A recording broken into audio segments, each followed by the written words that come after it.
Johannes het gesê, hy wil jy weet wat liefde is? Bietjie later in die Nuwe Testament sê hy, wat is liefde? En hy sê dan, dit is nie net jou aanbidding nie, dit is dit ook, maar dis ook gehoorsaamheid. Dit is liefde, sê hy.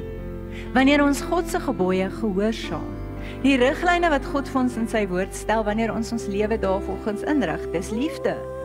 Wanneer ons binne die parameters wat God vir ons stel, die bakens wat hy in ons lewe stel, lewe om ons veilig te hou, sê dit is liefde. Daai bakens, daai riglyne is nie om ons te ontneem van goeders nie, of om ons aan bande te lê of ons te straf. Dis juist daar om ons vryheid te gee en nuwe lewe te gee.